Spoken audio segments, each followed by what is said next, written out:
they hot, they don't have no. I want to talk to my Muslim brothers. I want to talk to my Christian brothers. In fact, I want to talk to anybody despite your religion.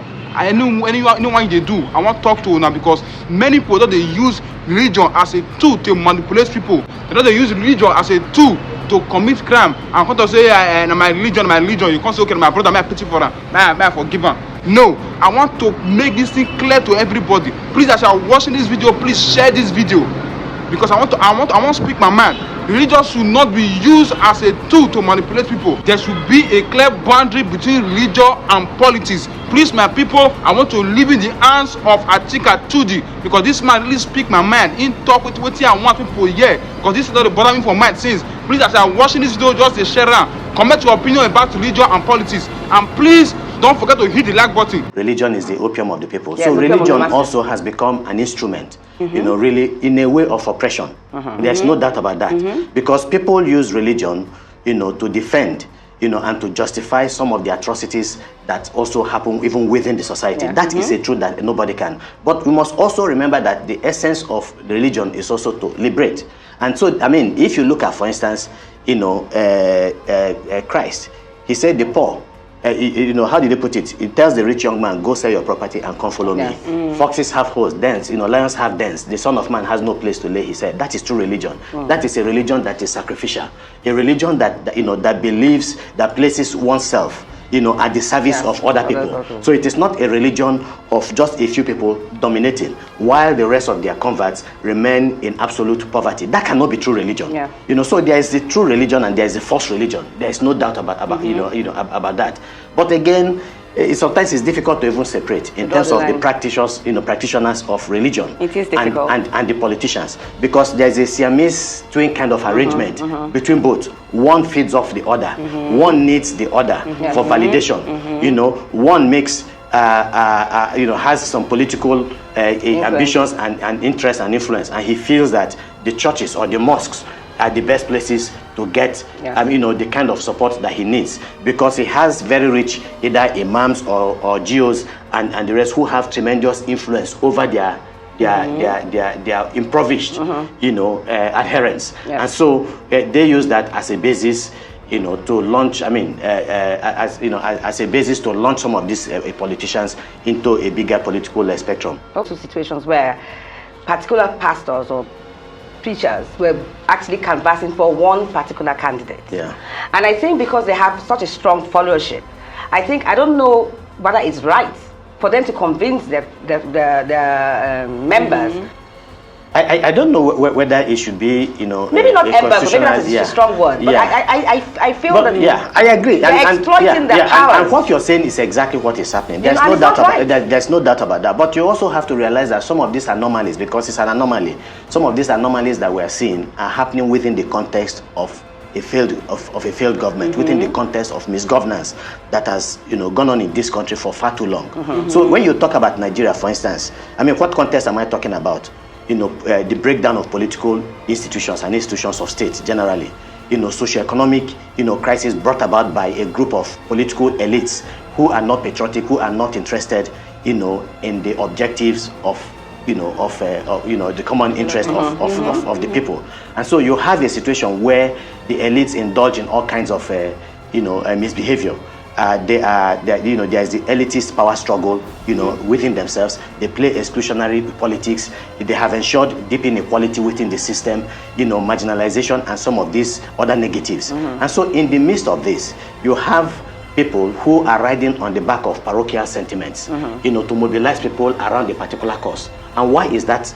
Because institutions of state that are supposed to play certain key roles, for instance, in making sure that whenever you have group dissatisfaction within the polity, that these institutions of state are there, to intervene, on the basis of the respect for the constitution and the rule of law. But when such institutions fail in the process, what it does is that it empowers the group that feels secluded, or isolated from governance. And sometimes it leads to breakdown of law and order. It even leads to acts of violence, because they feel that the state is participating in their own persecution. So these people we are talking about now, these elites, have the tendency to mobilize the ordinary people along these, these fault lines that the government institutions, fortunately have not even been able to address. Rather, they have exacerbated. So that is what we are also seeing. There was something the late Gani Fawehinmi said one time when people were asking him about governance and all that, and he said, look, that that the only thing that will make people like him irrelevant is that, and naturally, that he wants to be relevant in the scheme of things. He doesn't want to keep on engaging, with the Nigerian society. He wants to face other things. But for as long as there's bad governance, people like him have no choice. They have to be involved in what is going on. That's understandable. So the same thing, for as long as, when we begin to move in the right trajectory, politically, some of these people will morph into irrelevance. Obviously, these people we're talking about, what is empowering them is the failure of the system. I agree. Between, and then it has brought about that collaboration between, the politicians or the political elites and themselves. And that convergence is what we are seeing, that is being used in a way that is deleterious, that is not healthy for the for the interest and progress of this country. There was a father from the East who was so vociferous when it came to politics. And I remember the church as a body actually banned him for a few months or warned him. I don't know if you recall, I don't want to call his name. Yeah. He was the father I'm talking about from the East. So my point is that at least there's somebody to curtail such excesses. There's a body to curtail such excesses. Because really, you, as a pastor or a spiritual figure, you have no business taking politics to the pulpit. No, in fact, you see, I think it was one of the, was it Pope John Paul II or so, talked about governance, talks about politics and so on, and he talks about the role of politics in the lives of the people, and that governments have been instituted, really, by the people to lead the people to certain, ends politically, so that the choice of political leadership it's not a choice that the church makes on behalf of the people, but it's a choice that the people themselves should be able to make themselves. Right. But you also now realize that for what you're introducing is that when it comes to some of these issues you're talking about, then you are also talking about the duties and responsibilities of every single one of us to also work on the the ordinary Nigerians. The reality is that some of these things that are going on simply because the vast majority of our people are not educated. Right. And I'm not just talking about brainwashing. Yes, exactly. So I'm not just talking about the education that comes from the four walls of a university. You can have political consciousness even without going to the university. So the vast majority of our people are not politically conscious. They do not understand their position even before the politicians. So they are easily influenced. They do not realize that once they can act together, that they constitute a bigger force than those people that they have put in power. Well, but you hear statements by Nigerians, by the ordinary people saying, it is government. When something is going wrong, I want to mobilize around a particular cause. You hear people saying, it is government. Nobody can fight government. Government is powerful. Government can destroy you. Government is not more powerful than the people. Yes, government is the people.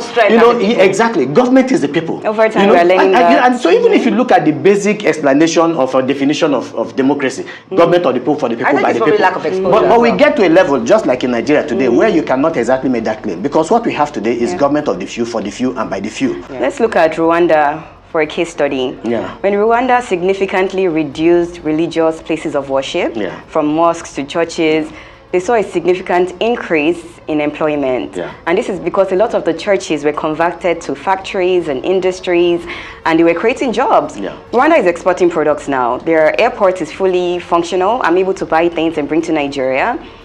Underdevelopment, we can say, has played a huge role from not just the government side, but also the religion side. Not just, look at Rwanda's case study.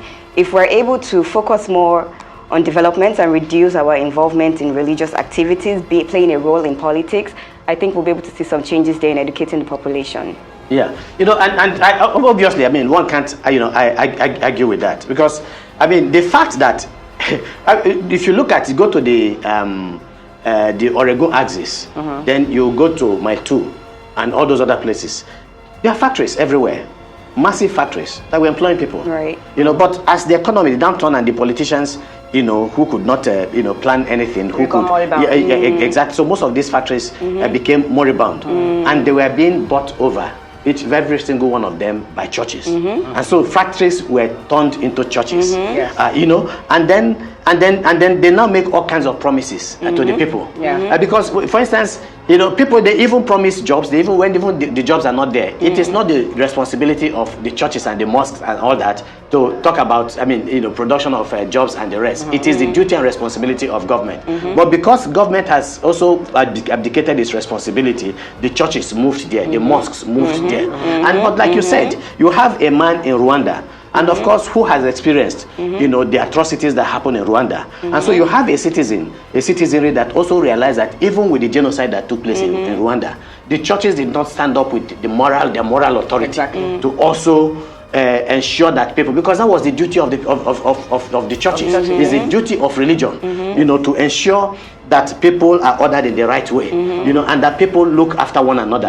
But that did not happen. Instead, you saw some of them by default or whatever reason also participate in the tragedy that took place in Rwanda. So now, having learned from that, having learned in a most tragic way, they have realized that we cannot continue along that path, and that is a lesson that Nigeria should learn. Because we have pushed the boundaries and the frontiers of religion to an insane level, where certain things, that should be abhorrent, to a decent person and to a decent society have become the order of the day. I mean, so obviously something needs to be done. Like the time of COVID, what pertinent roles the churches play? Well, I would. It's not all that bad. Let's not also forget. I'm not saying it's all bad. Yes. I'm not saying it's all bad. Let's also not forget, because in as much as, and it is true that we should excoriate the churches for their failures, and their failures are many. We should also remember the motherless babies homes that were built by churches, hospitals that are also charitable ventures and so on. Some are doing it, some are into it. But for a vast majority, they can do more. But for a vast majority of the churches, especially the mega churches, those things do not figure in their itinerary, and that is the reality. So where are all this money is going? Exactly. When you have religious people, and we don't want to specify, but you see, in the midst of so much poverty, you're spending how much, for instance, to buy a jet and to fly a jet all over the world, and so many others. So these are some of the things we are talking about, and it's not just the churches, it's also the mosques and all these other, and the marabouts that you also talk about, because our leaders also indulge in some of this fetish behavior, and are now governed, by whatever metaphysical forces, whatever, rather than the laws of the land. And that's why you have the darkness, I would say, that has enveloped the land.